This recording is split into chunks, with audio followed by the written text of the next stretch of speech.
I was told I was having twins. Surprise pregnancy, was told I was having twins. I was very excited about it. And during one of the ultrasounds, something didn't look right, and so they sent me to get a level 2 ultrasound. And in that ultrasound, it was very keenly aware that there was a difference. They were measuring a whole bunch of different things on one baby, and then they'd go back to another, and it was like 2 hours later, they cleaned me up and took me into an office and said, you have twin-to-twin transfusion syndrome. So the babies were identical, and then it was just kind of, I had read about twin-to-twin, like a little box in the books. There's like a little twin-to-twin, kind of a side note. So I didn't really have any idea what it was. And the doctor sat down and said, you definitely have twin-to-twin transfusion syndrome. And but there's something we can do about it.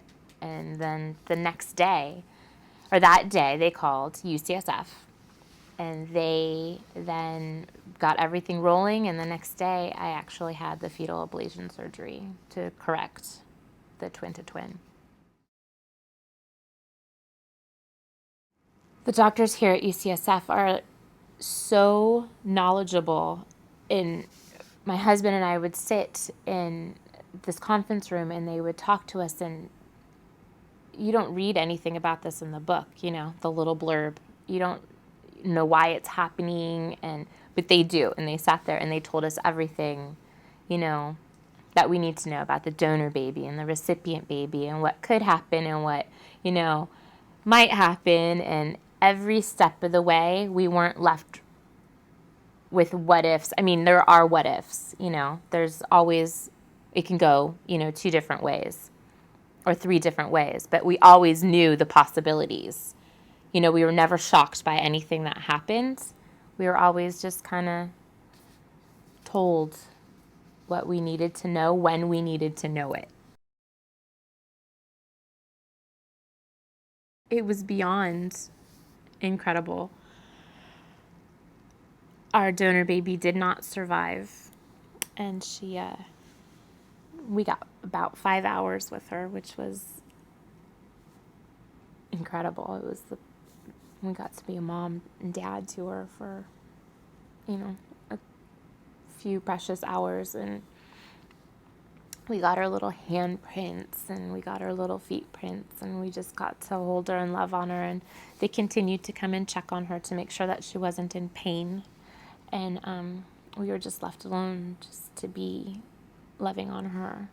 And as soon as I was able to, they got me over to see Jillian, and she was so itty-bitty, and so they explained to me what was going to happen, and I had taken a tour of the NICU before the girls were born, so I knew what to expect, and I knew how teeny tiny the diapers were, and I knew what to expect. But still, when you go and you see your teeny little baby, it's really hard. And the nurse introduced herself, and she said, I'm her primary nurse. And I looked at her, and primary nurse, I remembered slowly in my head, they choose that baby to be their baby. And I looked at baby, and I looked at her, and I thought, she really picked my baby to be her baby, my sickly little teeny baby to be hers. And that was everything to me.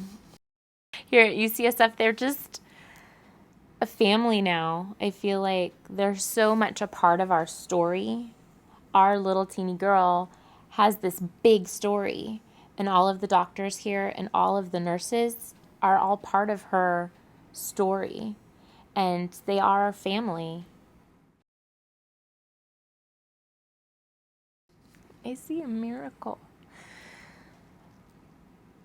She's amazing, and I don't get sad because she doesn't have her sister. I look at her, and she smiles the biggest, best smile, and I think, she's so little. Does she even understand what a hero she is? And her big story and how she fought as such a teeny little baby, and now she's just so chunky and so big. And does she even realize her strength and her beauty? And she's amazing.